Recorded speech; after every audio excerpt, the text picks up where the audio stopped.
Okay, Assalamualaikum pada semua yang menonton live ni, pada cikgu-cikgu, sahabat-sahabat semua. Alhamdulillah, kali ni kita dengan program PSSGM Lembah Pantai, program yang bernama Usrah Anak Gayung. Jadi dalam program ni kita akan berkongsi sikit lah perkongsian ilmu dan juga permasalahan yang mungkin berlaku. Jadi kalau ada penonton-penonton yang nak tanya soalan, boleh terus tanya pada bahagian komen dan kita akan cuba jawab lah, cuba bagi ruang untuk jawab. Okay. Dengan tajuk silat pada zaman kini, masa kini. Okay. Assalamualaikum cikgu.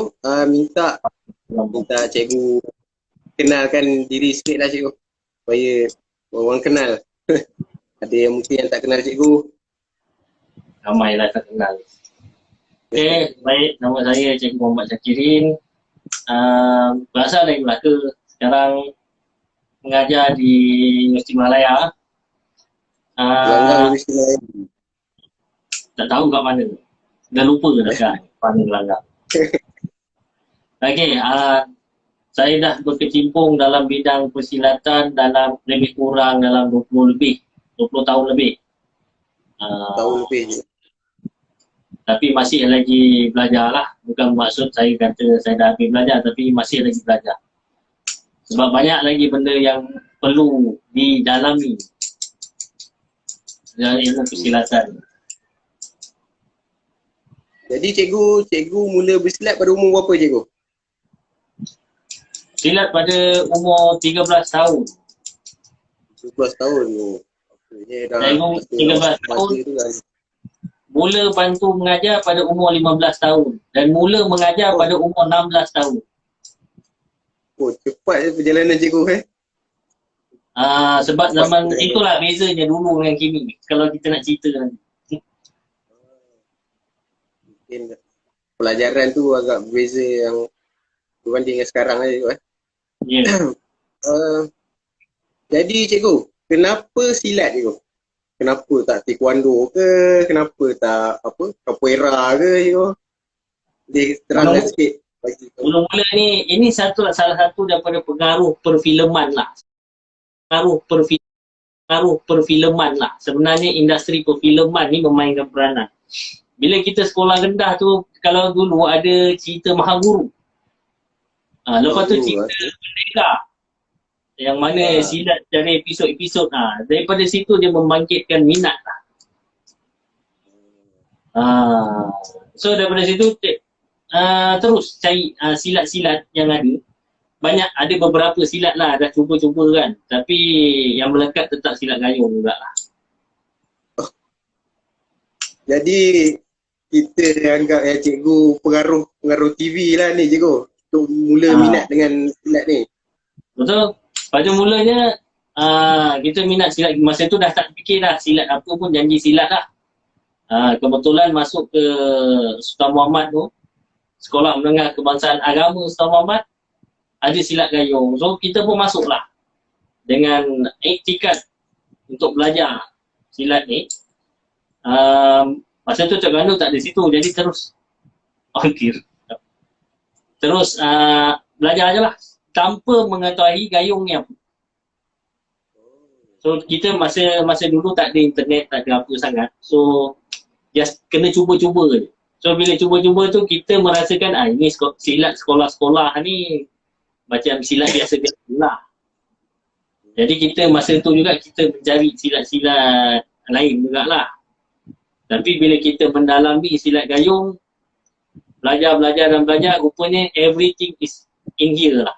Everything dalam silat gayung. Tak perlu nak pergi silat-silat lain. Bukan saya nak mengatakan bahawa silat gayung ni is the best. Tapi pada saya, semuanya dah ada sini, dah cukup lah dengan gayung saja. Faham? Jadi, itulah tak bermaksud pengaruh TV tu semuanya tak elok. Tak bermaksud macam tu lah. Ada benda yang boleh bawa kita pada benda yang baik lah. Dia kena memainkan peranan lah.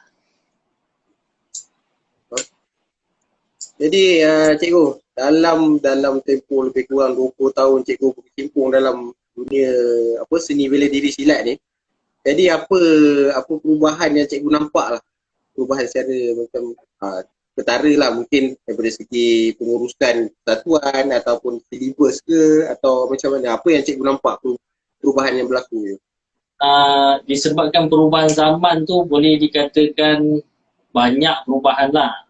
Sebab kita katakan, contohlah, setiap Perdana Menteri ada dia punya ideologi dia sendiri. Ada kaedah pemerintahan dia sendiri. Jadi macam-macam lah cuba pemimpin-pemimpin gayung ni cuba membuat ideologi sendiri untuk menaikkan nama gayung. So macam-macam lah. Tapi basic dia tetap mengembangkan gayung. Core dia tetap sama. Cuma pendekatan silat gayung ni dengan masyarakat macam mana. Dan kebanyakan pula masyarakat pada zaman sekarang dia bijak. Bijak tu maksudnya bila dia nak masuk atau nak belajar sesuatu dia akan research dulu. Silat gayung ni apa komen orang? Apa komen? Kalau dulu tak ada, dia terkejar, dia sondol dia dulu. Dia dah tahu, benda ni salah ni. Baru dia keluar. Sebab lepas tu dulu banyak gosip-gosip juga, dia tahan. So jangan belajar silat tu mandi minyak ada ilmu kebal apa semua, syirik lah apa. Jadi banyak pengaruh-pengaruh yang negatif juga lah dari mulut ke mulut. Tapi sekarang ni dunia meluas. Dia boleh tengok ada orang pandangan negatif, ada orang pandangan positif. Jadi terpulang pada orang. Bezanya dulu dengan kini. Cabaran tu berbeza. Dari segi pengurusan pentadbiran ialah kalau dulu mungkin sesuai masa itu dengan muridnya masa itu. Contoh, macam dulu muridnya macam agak, yalah bila dia mencari silat tu, bukan mak bapak dia suruh, kadang-kadang mak bapak dia halang. Tapi dia berdegil, dia nak silat juga. Ni beza dulu. Dia pun bersilat lah. Bersilat, jadi dia punya keberkatan ilmu tu cepat. Itu yang cepat jadi pembantu gurulatih, cepat jadi gurulatih. Bukan sebab dia menyipas ke apa, tak ada. Sebab daripada latihan itu sendiri. Komitmen yang dibagi dia. Pada masa sekarang ni, most of them is arahan mak bapak. Satu, arahan co-curriculum. Dah tak ada pilihan lain. Co-curriculum lain dah penuh. Silat dia ada. Masuk je lah. Itu beza je. Faham. Dari segi silibus, kalau nak dari segi silibus tu banyak juga perubahan. Contohnya, kalau dulu kurang kanak-kanak yang 12 tahun ke bawah. Sangat susah. Sangat susah. Sebab silat gayung ni boleh dikatakan tak sesuai kepada kanak-kanak 12 tahun ke bawah. Sebab masuk-masuk belajar je terus dah pukul lah. Dah ganas lah. Dia agak kasar sikit lah. Macam itu maksudnya. Jadi bila kita cuba nak masuk ke sekolah rendah ataupun IPT ataupun peraturan sekolah, peraturan Kementerian Pendidikan dah makin ketat tentang keselamatan bela diri di sekolah-sekolah. Jadi pelajaran tu mula dilonggarkan. Dilonggarkan sedikit dan disusun step by step sesuai dengan zaman kanak-kanak, pra-kanak-kanak dan juga zaman remaja. Jadi boleh dikatakan kalau seseorang itu bengkung merah dia dulu dengan bengkung merah dia sekarang, insyaAllah tak sama pelajaran. Itu satu benda yang menarik je.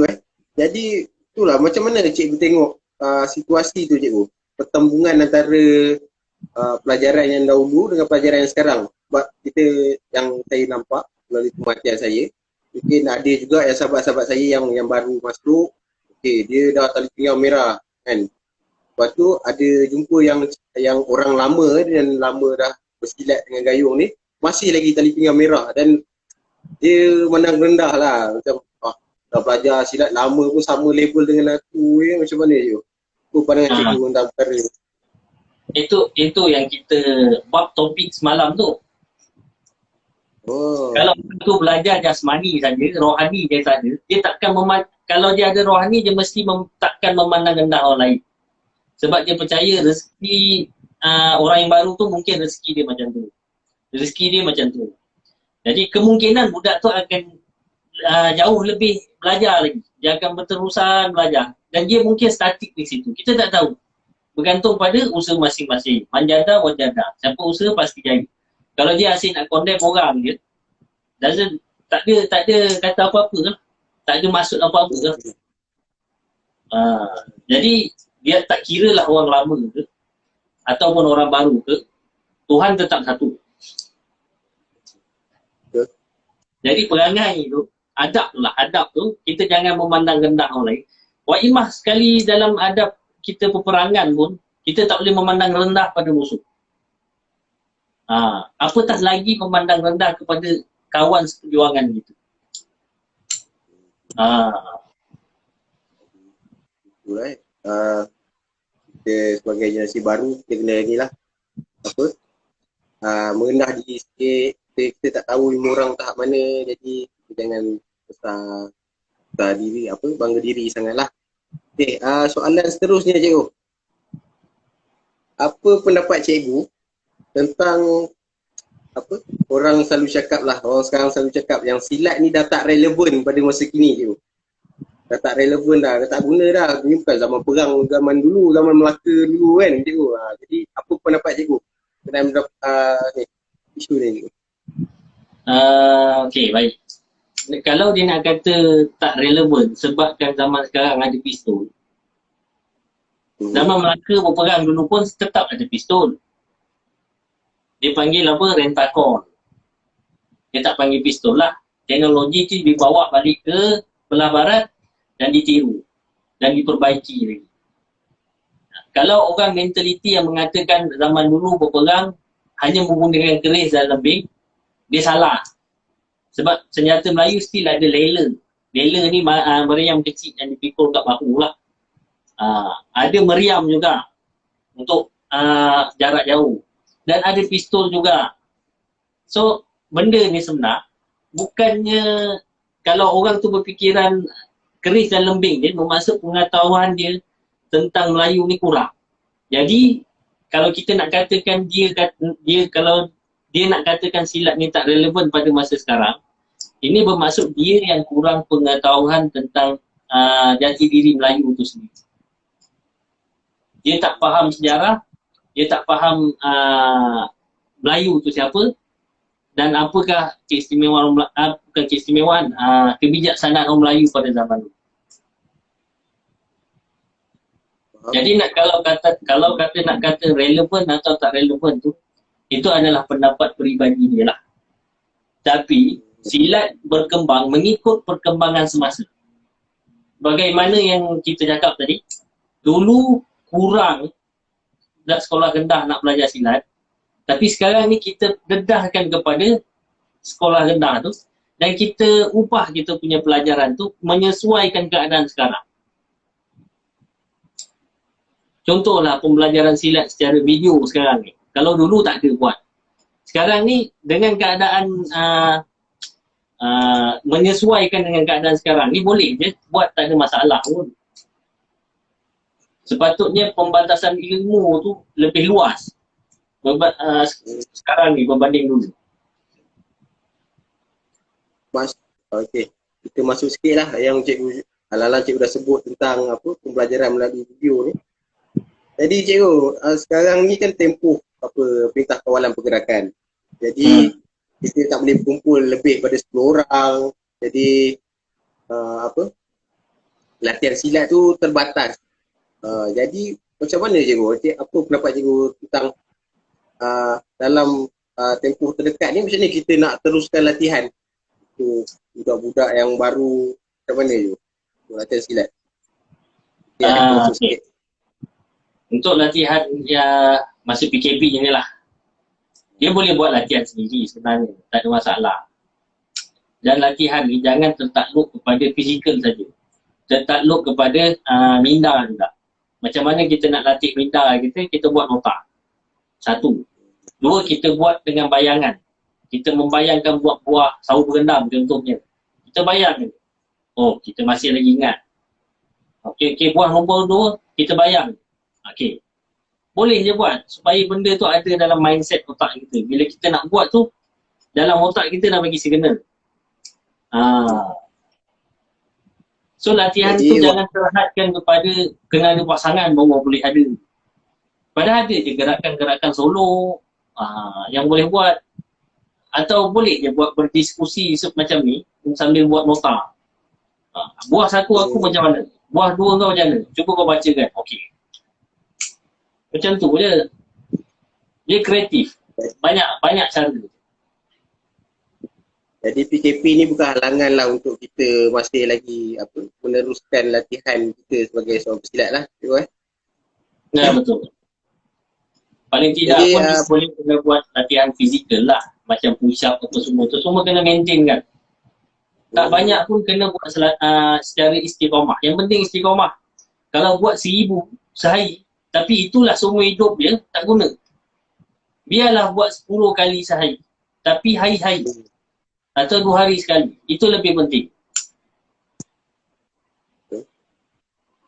Okay. Pada penonton-penonton, kalau ada soalan boleh terus tanya kan. Soalan boleh letak di bahagian komen. InsyaAllah kita akan minta Cikgu Syakirin jawab. Okay, Cikgu. Soalan seterusnya. Ini agak banyak soalan yang saya dapat lah ni, respon pada kawan-kawan yang dia ada belajar silat, ada yang juga yang tak belajar silat. Okay. Berkenaan tentang pengembangan ilmu silat ni, kita kembangkan sampai ke luar negara semua. So macam mana cikgu nampak kita dah mencapai ke objektif untuk mengembangkan silat tu? Adakah perkembangan tu apa yang kita nak seperti awal-awal tu? Ataupun dia macam ini bukan macam ni aku nak. Tu macam mana je? Setakat ni kita alhamdulillah ada lah perkembangan silat. Kita nak kata perkembangan silat tu silat gayung ke atau silat lain? Kita rujuk pada silat kita lah, silat gayung lah. Okey. Silat kita dah sampai ke luar negara. Alhamdulillah sedikit sebanyak ada lah sampai ke sana dan mereka kenal lah kita. Australia ke US, UK, Tunisia, Singapura memanglah. Brunei, ada je. Jadi benda tu setakat ni masih proses pengembangan. Perancis pun ada tak silap. Masih lagi proses pengembangan. Kita tak boleh kata kita dah sampai matlamat kita. Usaha ni kena teruskan sebab benda yang ada kita nak cari benda yang macam mana. Nak buka gelanggang tu tak susah, tapi nak maintain gelanggang tu yang susah. Faham, nak sustain benda tu supaya berterusan je kan, yang tu yang jadi masalah. Yang penting. Kalau kata nak capai, okey, kita pergi ke Perancis, buka satu gelanggang, 1 hari, 2 hari, okey dah, kita tutup balik. Dah tercapai. Tapi nak maintain benda tu, itu yang lebih penting lah sebenarnya. Masalahnya, cikgu, masalah untuk menarik minat ke atau masalah macam mana? Macam cabaran untuk di luar negara pula lain. Sebab kita nak mengembangkan budaya kita ke sana. It doesn't mean orang boleh terima sewenang-wenang. Especially yang belah barat, dia orang memandang rendah orang kata yellow lah. Yellow. Kumpulan yellow ni maksudnya yang Melayu ni lah. Golongan Melayu. Dia orang bahasakan kita yellow. Asia ni. Jadi dia memandang kepada kita sebab kita dulu pernah dijajah mereka. Jadi dia perasaan penjajah tu ada lagi dalam diri mereka. Jadi sama ada dia orang terbuka minda untuk terima atau tak, itulah cabaran kalau nak buka di sana. Jadi kalau kita nak buka ke sana, kena make sure kita kena buat, kena berikan yang terbaik supaya mereka tak memandang rendah. Janganlah buat persembahan. Okey, kita nak buka gelanggang, nak buat persembahan. Persembahan dia adalah lemah je, tak semangat je. Bagi persembahan yang bertenaga, biar dia terbuka mata. Barulah ada tarik minatnya. Ada aura je kan. Aura tu escape. Ini buat guna tandung sambil menguap. Macam mana nak ajar orang? Ya, ada soalan je. Apa pandangan cikgu terhadap pembelajaran silat yang dibuka pada orang luar atau orang barat? Adakah ia memberi satu kesan pada masa yang akan datang? Apa soalan tu? Mungkin maksud dia mungkin pandangan cikgu tentang apa silat ni yang diajar di barat, adakah benda tu akan memberi kesan yang buruk pada silat tu sendiri? Mungkin maksud dia okey. Pada dululah, pada masa zaman pengasas hidup, saya pernah diceritakan oleh guru-guru lama lah. Apabila seseorang itu, kita ajar mereka tak ada masalah. Tapi ada sesetengah part, ada setengah bahagian yang kita tak ajar pada mereka kerana itu hak mutlak orang Melayu. Dan ada pula kategori hak mutlak orang Islam. Contoh kalau dia nak masuk certain kategori ni, certain bengkung ni, dia kena masuk Islam dulu baru boleh sambung pembelajaran. Dalam cara tak langsung kita berdakwah kepada dia. Jadi maksudnya ada setengah bahagian yang memang kita takkan ajar pada diorang lah. Yang memang kita simpan untuk orang Melayu saja. Betul. Okey. Tapi pada masa sekarang ni pula, ramai dah sodok je. Dia dah tak ingat dah pantang tu semua. Dia jadikan niat dia perkara lah.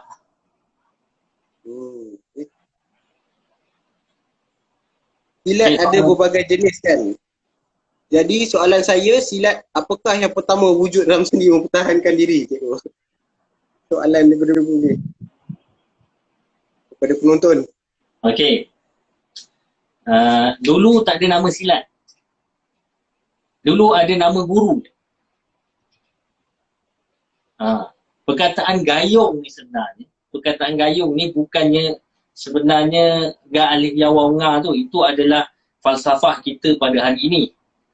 Tapi perkataan gayung ni telah wujud beratus tahun dulu. Daripada zaman Hang Tuah lagi.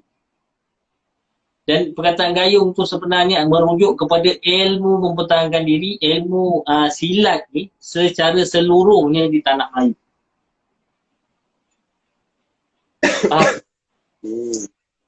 Jadi bukan dia kata, silat apa yang pertama, ni bukan kata pertama, tapi majoriti orang Melayu yang dulu bila sebut silat gayung, bukan silat gayung. Bila sebut gayung je, dia tahu apa maksudnya. Tu sebab perkataan ibu gayung. Contoh saya perkatakan perkataan ibu gayung. Ada berapa banyak silat yang menggunakan istilah ibu gayung dalam dia punya pelajaran. Padahal dia bukan silat gayung pun. Mesti tak tahu kan ibu gayung ke apa kan? Cara menyeluruhnya mungkin tak. Sebab yang tu macam agak rahsia sikit. Saya pun tak tahu sangat pasal tu. Okey, itu antara istilah. Itu merujuk kepada ilmu Melayu pada zaman dulu. Gayung ni merujuk kepada. Jadi, Adma gunakan balik perkataan gayung ni untuk menaikkan balik nama gayung. Nama ilmu gayung. Maksud ilmu kemelayuan tu semua. Supaya perkataan gayung tu tak mati. Sehingga kan Tun Biyajid pernah cakap, berimba-rimba berimau bergayung. Ini adalah istilah berperang. Berimba-rimba berimau bergayung. Di mana teknik gerila, kita menang sebab teknik gerila dulu. Jadi berimba-rimba ni kita semua masuk dalam hutan. Sebab ini adalah tempat asal kita, kita tahu tanah. Bila orang serang, kita masuk dalam kita punya kawasan, kita yang tahu kekuatan kita. Lepas tu berimau. Macam mana rimau menyerang musuh? Dia pelan-pelan, dia mengendap sana apa semua, dia cari point nak attack tu. Bergayung serang. Baru dia attack. Jadi gayung ni bukanlah perkataan silat gayung yang ini hak milik mutlak silat gayung. Terima kasih cikgu atas perkongsian tu. Satu benda yang baru lah untuk saya. Okey. Kalau ada soalan lagi boleh kongsi. Okey. soalan yang seterusnya cikgu. Tanggapan mengenai apa? Silat, dunia silat masa zaman 70-an, 80-an tu lagi meriah, lagi hebat daripada zaman sekarang. Apa pandangan cikgu? Okey, kita tengok perubahan silat ni daripada zaman Hang Tuah lagi. Kita tak boleh kata daripada 70-an ni, daripada Hang Tuah lagi. Kita tengok macam mana Hang Tuah dulu nak belajar silat. Pergi gunung bertapa dengan adik putera. Agak-agak bila dia dah susah payah sama lawan limau apa semua, lari apa semua, kena gigit lipan bagai apa semua kan. Habis dia nak turun dengan tangan kosong gitu. Tak mungkin lah kot. Habis dia nak bagi alasan, oh saya ada assignment tak boleh turun latihan.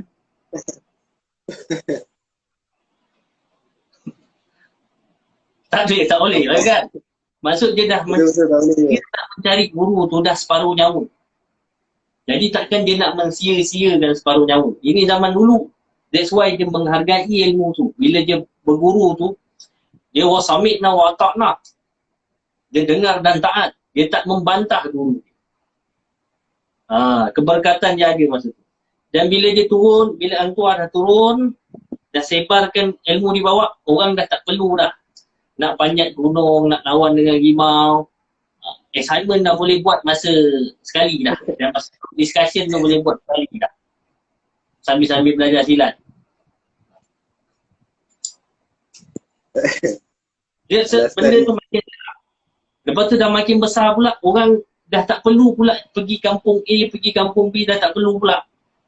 Kampung aku dah ada dah guru silat. Pergi je rumah dia. Senang. Benda tu makin lama makin senang. Sampai ke hari ini, sampai tahap guru pergi ke anak murid. Wujud ke situasi macam tu cikgu? Guru pergi cari anak murid? Macam assignment ni lah, nak suruh guru buat juga. Aduh. Susah Macam contoh lah, kita pergi ke sekolah-sekolah kan. Pergi ke IPT, kita nak apply buka gelanggang, nak cadangkan nak buka ketas kerja untuk buka gelanggang apa semua kan. Itu ibaratkan guru mencari murid lah. Kita yang mempromosikan kepada mereka. Dia orang tak ada datang mana nak cari gelanggang silat ni apa semua. Adalah mungkin satu dua boleh kira dengan jari. Itu pun kalau bila kita bincang tu semua, yuran je RM10. Mahalnya RM10. Muncungnya boleh ikat. RM10 mahal lah. Ada pula yang bahagian yang nak buka gelanggang nak kata, okey, berapa pula bahagian saya dalam RM10 tu? Dia boleh tawar-menawar pula. Itu zaman sekarang. So, kalau daripada 70-an tu, masih lagi semangat tu ada. Sebab apa? Sebab kebanyakan mereka melalui peristiwa 13 Mei. Jadi dia nampak apa keperluan silat tu. Dia memang nampak, cakap, bahayanya aku dulu zaman darurat jadi susah. Orang bunuh sana, orang bunuh sini kan. Jadi dia rasa perlu, dia kena survive untuk belajar silat ni. Untuk mempertahankan keluarga dia masuk. Bila generasi dah makin aman, itulah timbulnya perkataan relevankah silat pada masa sekarang ini. Sebab bencana tu tak berlaku pada dirinya. Orang Melayu ni kadang sudah tergantuk baru nak tengadah. Jadi mungkin kalau kita tak minta, tapi mungkin kalau ada berlaku kesusahan pada diri dia, mungkin pada waktu tu dia akan mula cari silat ni balik cikgu Ada kemungkinan satu, Allah memberikan, jangan katakan musibah tu adalah satu musibah yang tak baik untuk kita.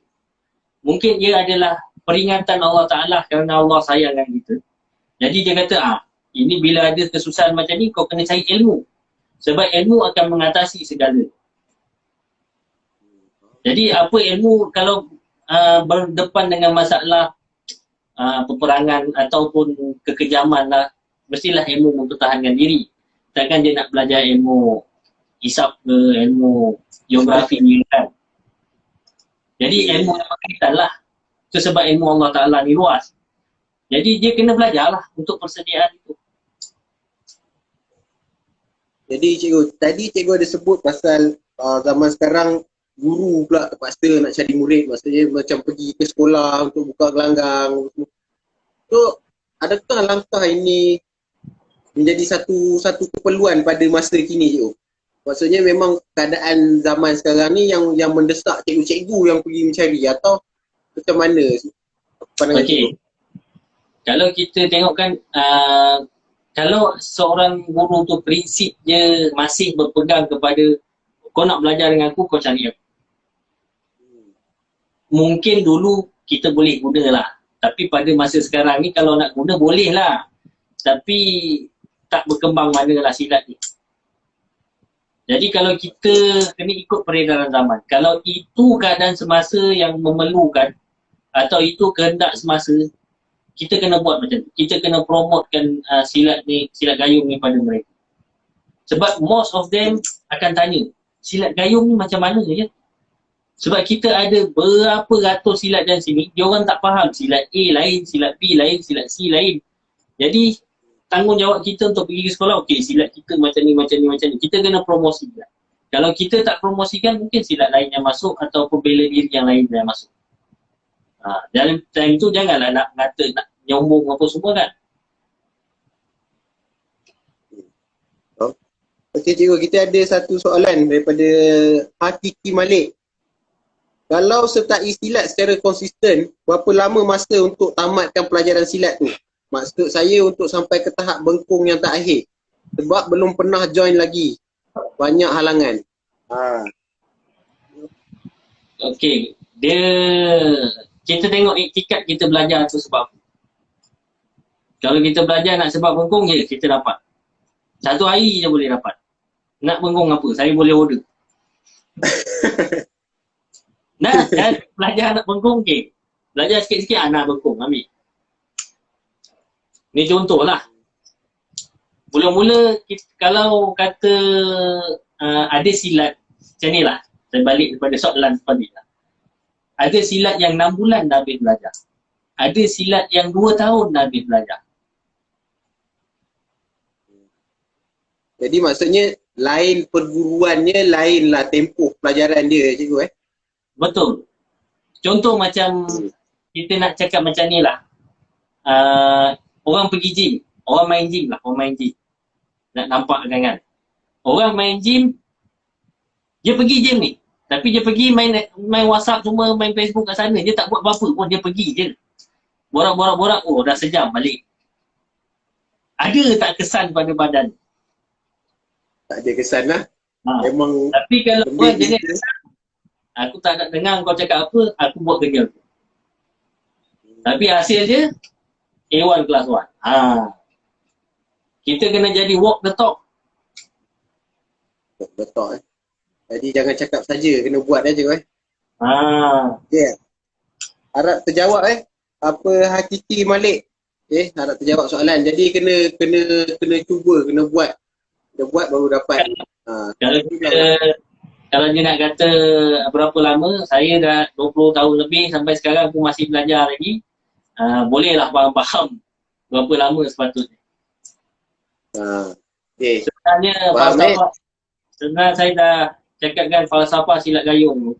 Daripada bengkung, kita start daripada hitam sampai ke hitam, ada falsafah dia dalam dunia Melayu. Kita belajar sampai ke liang lahat. Dia bukan saja-saja je dia ada sebab lah, ada asbab di sebaliknya je. Berbaki 2 sen buku. Macam mana je baki 2 sen? Dari sekarang daripada akan nanti. Kalau tidak setan nanti terus masuk potong lain. Okay, jadi kena cubalah pergi dulu. Pergi datang latihan dulu, baru kita tahulah macam mana Kiki balik Tapi hati kena kental. Hati kena kental Kiki. Okay. Soalan seterusnya. Apa cabaran cikgu sendiri? Cikgu sendiri sebagai tenaga pengajar untuk kembangkan silat ni pada zaman ni. Oh banyaklah cabarannya. Yang Sebut je sikit dari segi apa? Dari segi politik banyak cabarannya. Dari segi ekonomi pun sama. Dari segi sosial pun sama juga. sosial So, pun ada je. betul. Dari segi masa pun sama juga. Jadi macam banyak halangan sebenarnya nak kembangkan ilmu ni sebenarnya bukannya mudah je banyak Bukan halangan ni. Tapi kadang-kadang kita minta kita setkan yuran RM10 sebulan. Itu pun orang dah kata macam-macam. Nampak? Cabaran dia tu. Orang dah kata macam-macam. Ini ambil duit yuran tu semua. Satu gelanggang dah 300. 10 gelanggang dah berapa. Kalaulah ada 10 gelanggang. Tapi kita tak bekerja ke siang? Nak sampai 10 gelanggang. Mungkin pendapat orang tu dia ingat cikgu silat sekarang mungkin macam dulu ke. Dia tak tahulah. Mungkin orang nampak cikgu silat dulu, ajar silat je. Tak ada kerja lain.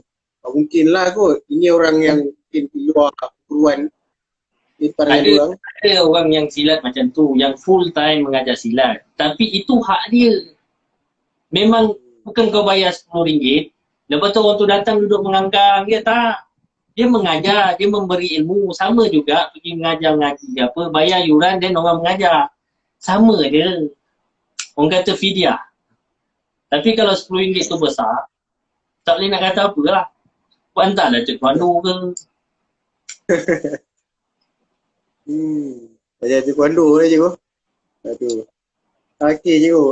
Bila kita dah sebut pasal seni bela diri lain daripada silat ni cikgu.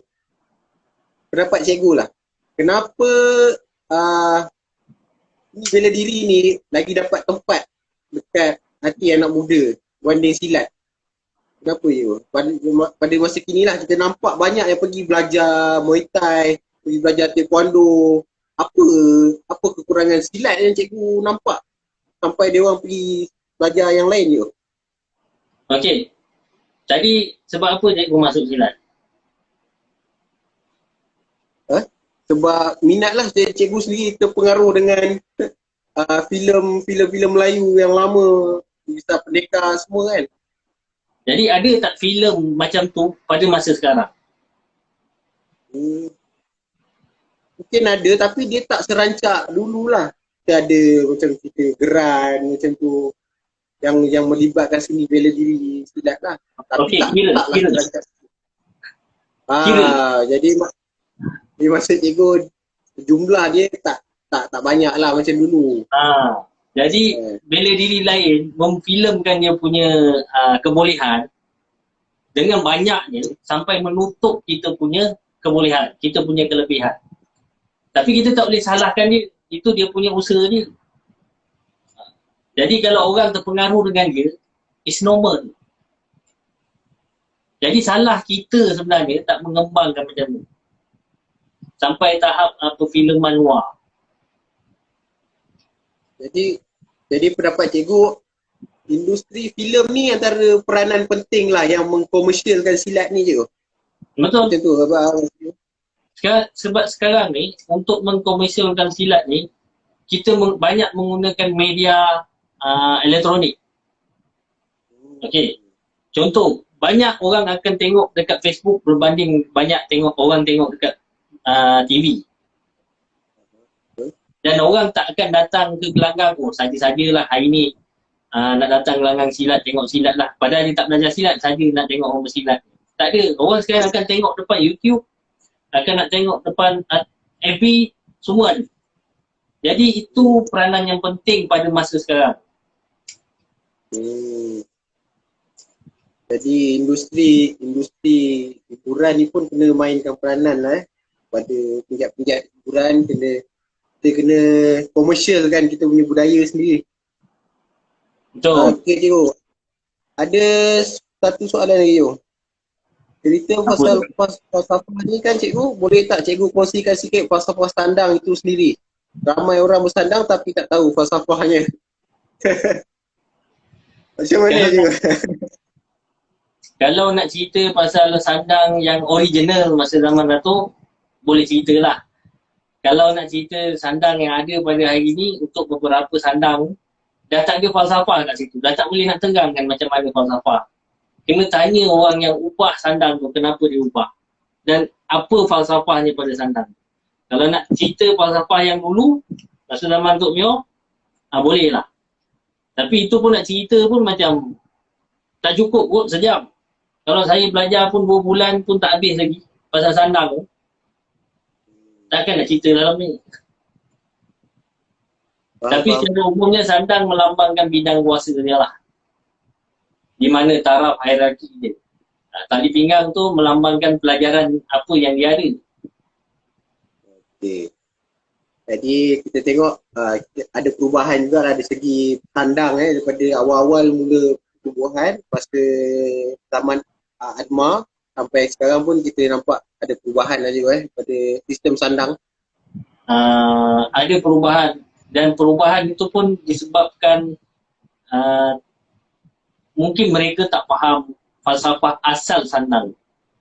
Apabila sandang itu disusun, Adma bukan susun secara baling dadu lah saya cerita. Dia senang-senang nak letak. Dia baling dadu, okey kuning. Okey cerah. Dia bukan. Ada maksud kod-kod warna tu digunakan bagi menentukan kedudukan seorang. Bila kita tengok je, okey kita tahu dia kedudukan kat mana melalui kod warna. Okey cikgu, ada lagi ditukar. Ada lagi soalan. Apa tu? Sandang boleh ditarik balik ke cikgu? Sandang boleh ditarik balik. Boleh. Dengan beberapa prosedur. Prosedur dia panjang lah. Kalau nak tarik balik tu prosedur dia panjang. Bukan jenis datang-datang, kau tak layak. Tarik balik.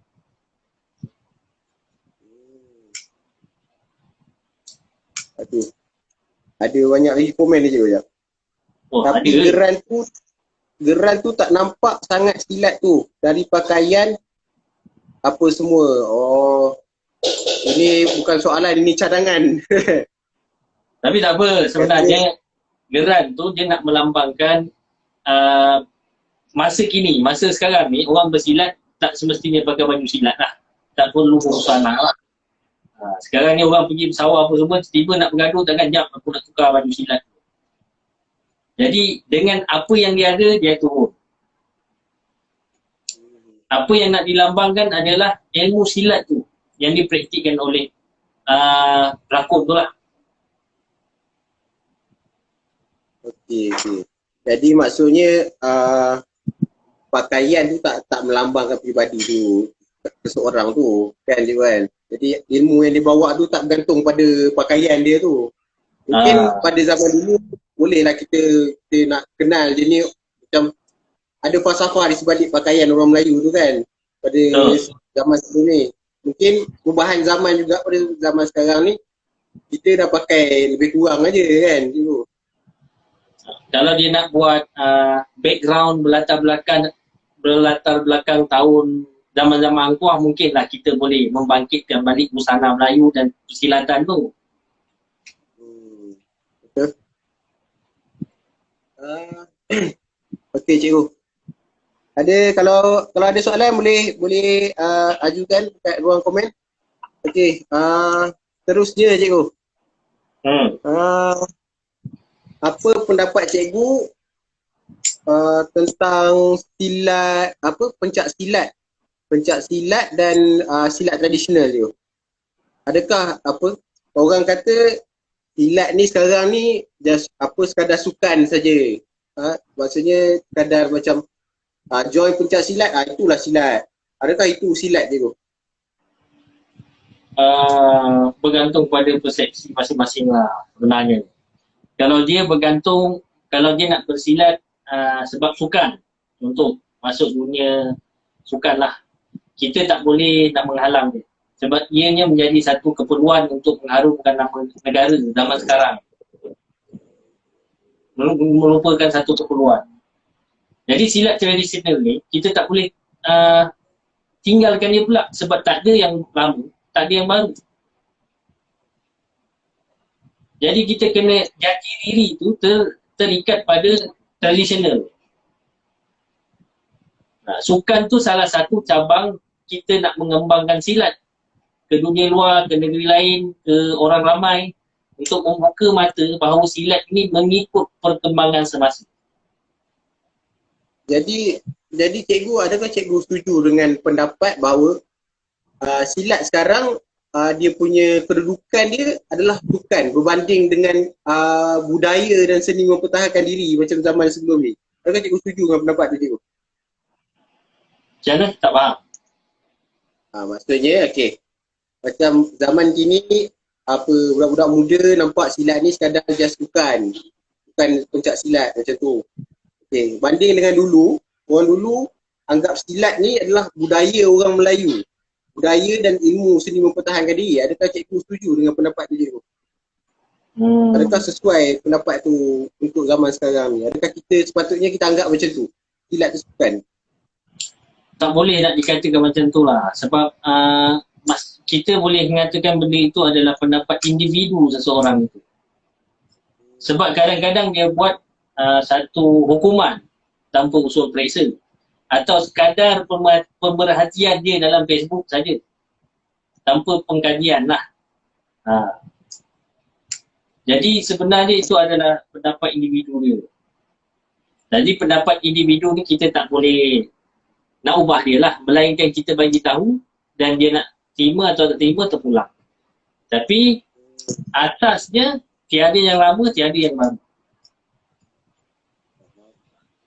Jadi kalau kita tengok sekarang, cikgu, ramai yang generasi muda lagi minat pada sukan. Lagi minat pada ni sebab nampak. Jadi macam kalau pergi macam kalau sukan ni pergi bertanding, dapat medal, dapat ni.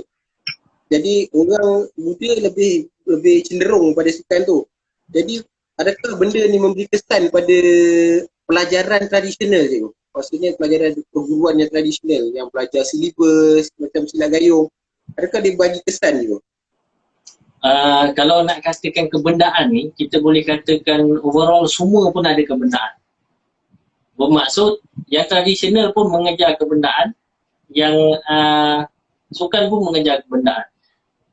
Contoh kalau tradisional tu dia mengejarlah kedudukan lah, dia mengejar bengkung lah, mengejar sandang lah, whatever lah.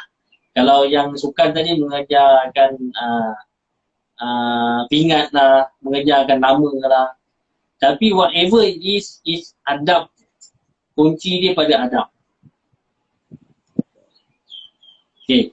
Kalaulah seseorang itu ambil medal, katalah dalam sukan, tapi dia beradab dengan mengatakan bahawa kemenangan tu bukanlah daripada kekuatan dia. Kemenangan tu adalah daripada Allah Ta'ala lah, takdir, whatever, penyerahan semualah. Jadi kat situ kita nampak nilai diri dia sendiri. Tapi kalau dia menang, tapi mengatakan tengok inilah usaha aku selama ini. Akulah yang terbaik. Beza tak personality tu? Daripada orang A dengan orang B tadi. Jadi apa yang baik kat situ? Begitu juga dengan bahagian tradisional. Kalau dia mengajarkan kebendaan saja, dengan adab tu tak terjaga atau pengetahuan tu tak terjaga, akan hilang juga. Sehebat mana pun dia. Tapi ingat, bila bersukan, ada batas ni. Contoh lah. Contoh, cikgu pun tak tahu. Sampai umur 40 tahun dah tak boleh bersukan dah, duduk tepi. Jadi apa lepas tu, cikgu tak tahulah. Tapi kalau kita pegang pada tradisional, ingat kita akan sentiasa ada anak murid. Walaupun ilmu tu sedikit. Apabila kita ada anak murid, bermaksud kita mengembangkan ilmu yang bermanfaat. Itu adalah saham kita di akhirat dan saham kita di alam barzakh nanti. Jadi pilihlah. Tak salah mengejar dunia. Tapi mana yang nak? Nak dunia dan akhirat je atau dunia satu? Faham? Jadi maksudnya bila kita bersilat silat yang tradisional ni kita akan apa, kita dah dapat ilmu, kita bagi balik pada generasi seterusnya, macam tu je kita memberikan Ya, ilmu betul. balik je. Okay cikgu. Soalan seterusnya. Apa ni? Saya nak tanya tentang pandangan silat terhadap MMA. Dan sesetengah orang ada juga mengatakan MMA adalah terbaik untuk masa kini. Apa pendapat cikgu? Sepulang lah.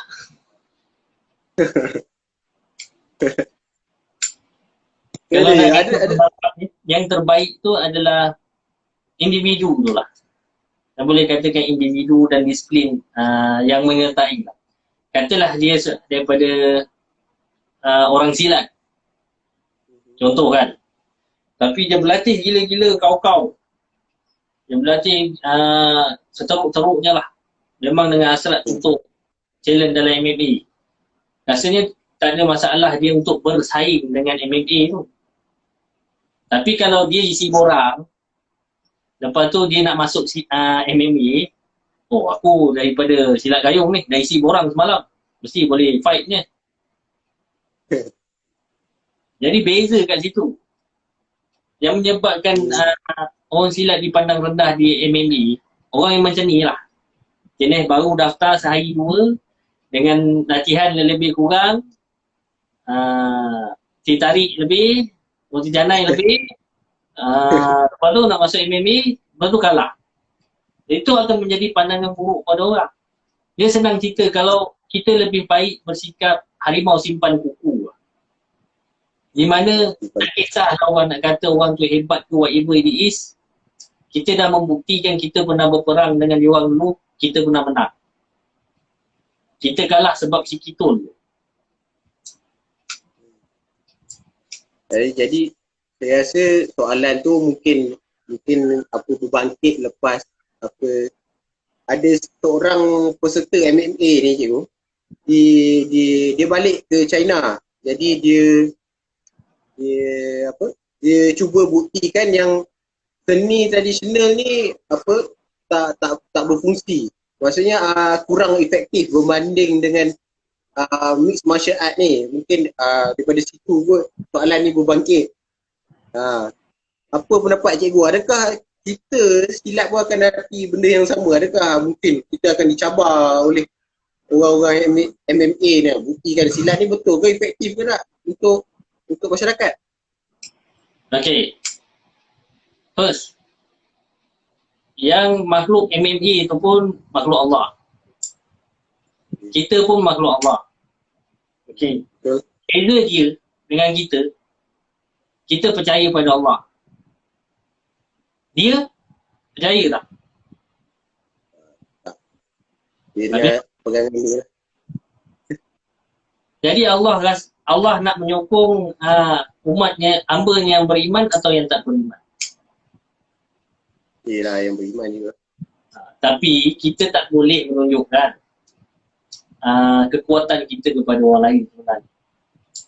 Sebab kalau kita rujuk pada surah Al-Kahfi ayat 48 kalau tak silap, apabila kita merasakan diri kita ni kuat, bangga, kehebatan diri kita ni hebat lah. Dalam ayat tu menerangkan ianya adalah bisikan daripada syaitan yang mengatakan kita kuat. Tapi bila kita dah rasa kuat ni, lepas tu kita nak rasa berdepan dengan orang MMA tu, syaitan tu akan berundur dengan diri, aku tidak ada apa-apa urusan dengan dia. Silapnya kita di situ. Kita sebenarnya patut bersikap harimau simpan kuku. Ni lagi 30 saat nak habis. Okey. 30 saat nak habis. Ada mungkin soalan terakhir? Soalan terakhir? Ada? Okey cikgu, saya rasa kita gulunglah cikgu kita simpulkan.